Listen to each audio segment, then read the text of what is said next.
I I'm don't so know. inspired by musicians. Like I actually, some of my favorite books to read and my inspiration, like I like reading about painters, obviously, but like I don't know. I just find like reading about like Freddie Mercury, Ani DeFranco.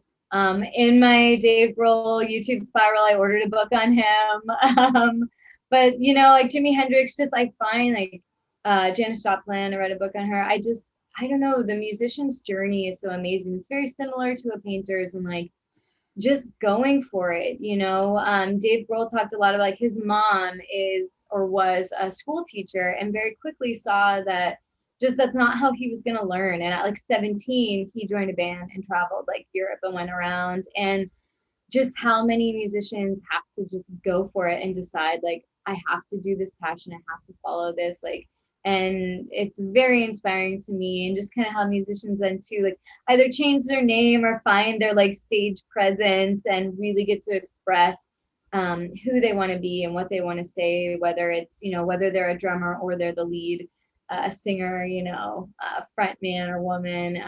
Very inspired by musicians, so I end up just reading all about them. It's a crazy life, man. Like that was an experience for me that opened me up to a different like mode of life, a mode of being. I basically lived like I was homeless. I straight for the most part lived in a van, and like I had really not a lot of money, and our per diems were $5. So like we each got $5 a day from our little tiny Make band that account. $5 last. We like this is what we would do. We would go to a grocery store and we'd buy a loaf of bread and we'd buy jelly, and we'd like it'd have to be like packed with preservatives, so like the shittiest jelly you could possibly buy.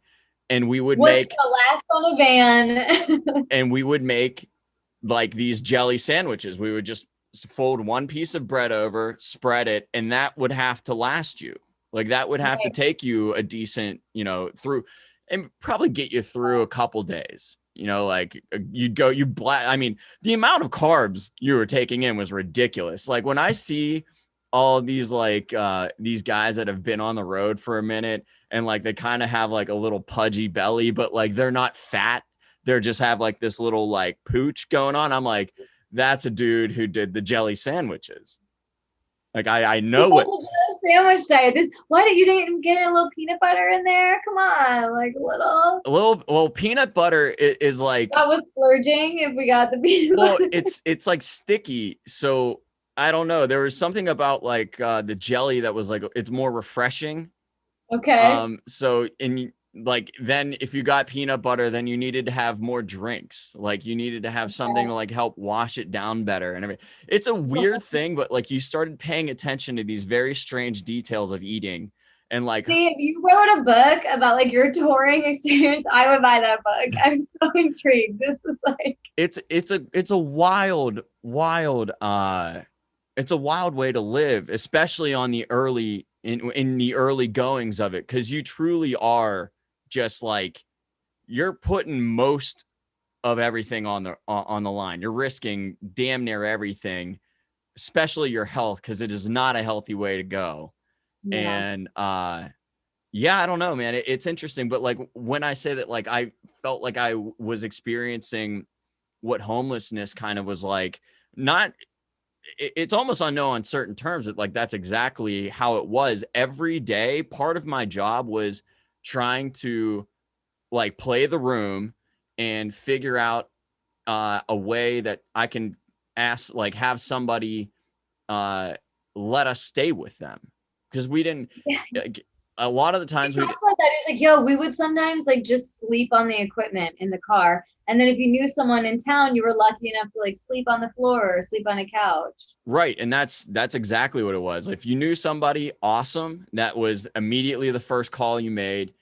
If you couldn't find somebody, if it wasn't super insanely hot out, you slept in the van or you slept outside. Like we pulled over and find some place to I mean, sleep. is it like, hey man, we're gonna be in town. You get free tickets to the show if we can crash at your house. For sure. For sure. And then if you just didn't know anybody there, that was when you like worked the room and you were like talking with people and just being like, hey, like, what are the chances maybe you'd be down with putting up a band? Yeah.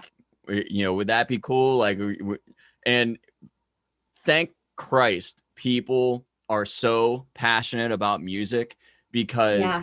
they really did come through. Like there were very few nights that we didn't find a place to stay. And Wow. it actually changed the way that I view people because I just, when you're a singular person and then you invite like 5 or 6 guys, adult guys over to your house, you don't know them for anything. We could be Right. freaking jackals, like we could be absolute monsters for all they know.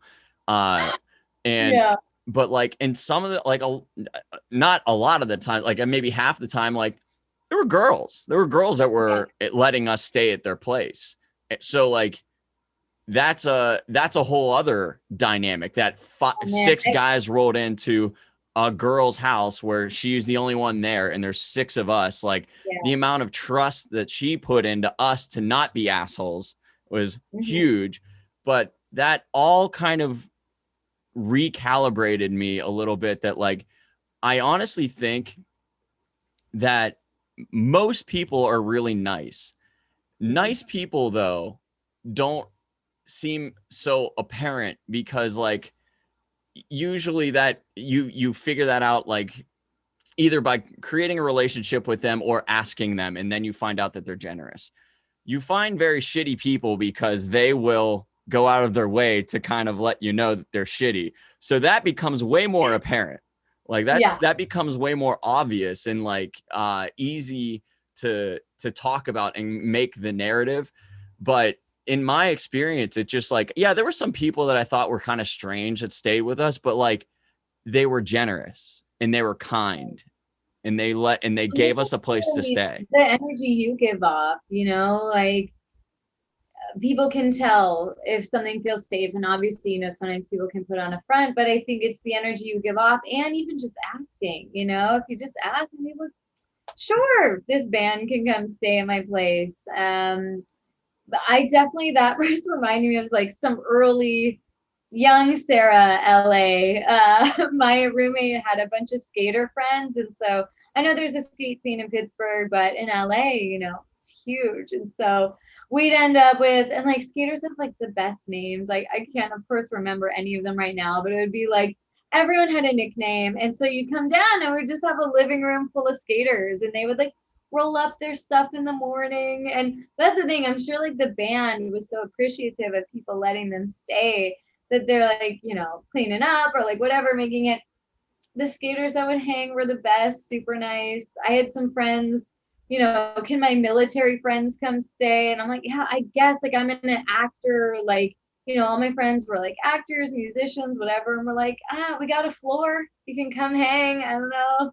Yeah. Be cool about it. Bring a sleeping bag. I don't know. And that's the game. Like you always have a sleeping bag. You basically grab a couch, grab the love seat, Yeah. the chair with the ottoman, whatever, like floor, do what you got to do. Yeah. And then like just kind of make the best of whatever situation you get, because This is like a PSA, like be good to your musicians. Let them crash on your couch.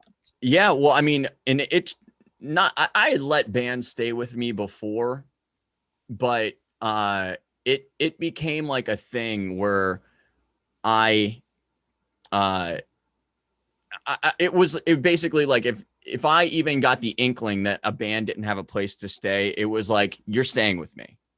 Yeah. Like there was no ifs, ands, or buts about it. You are staying with me, Mm-hmm. and like you're gonna have a night, you shower, the whole Yeah. thing. Like, Oh my gosh, you didn't even think about that. Yeah, dude. Like, oh yeah, little stinky van. if you want to, yeah, that's a whole thing. Being in a van with like 6 guys and then having like that dude stench, kind of like Oh, what, like you have like maybe 2 or 3 yeah. See, days that of you guys are probably getting used to it, so like you don't smell it as much. I didn't get used to it. I don't know if maybe they did, but I didn't get used to it. And it was, guys are gross. I mean, we burp, we fart, we don't, we'll be okay with not showering for a couple days, which is not okay for the public.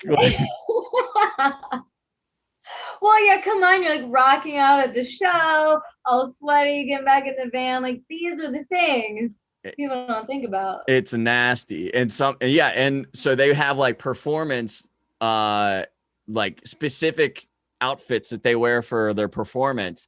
And not every day did we get to a laundry machine to wash these nasty fucking things. So these idiots would be wearing them like multiple days in a row that had been soaked in sweat or starting to get like that, like salt stain, like going. I'm like, that's fucking gross, guys. Like, come on. Like, we've got to step this up. Walker look, right? Meanwhile, it's just because they're sweaty and dirty. Oh, it's an interesting life. It's a gross thing, but it was an unbelievable experience. And like, I've almost seen every single state because of doing that. I've been, not that I've been at every state, but I've definitely been through most of them, which is really impressive to say. Because I didn't realize it at the time. I used to think it was really impressive when people said that they've gone to like so many different countries. And then I realized that like most countries over in like Europe and whatnot are so fucking small. Like there's a bunch of them that could fit inside of Pennsylvania, So like, well, that's why it's so funny too to me when people are like, "Oh, Philly," and I'm like, "That is 7 hours away from right. Pittsburgh." Like, Pennsylvania's huge. Yeah, like it's actually kind of difficult to get from one state to another. It's a long trip to get, like, it's a giant piece of land. So if people are like, I've been to a bunch of states, I'm actually more impressed by that than I am from people who are like, oh, I've been, to all these different countries over in Europe. And I was like, gotta be honest. Like, now that I know what the scale is, not as impressive. I'm jealous. There's awesome culture. I'm sure you experienced some really cool shit, but like, you telling me that you've been there is not like, it's not as challenging as it is trying to get everywhere in the US.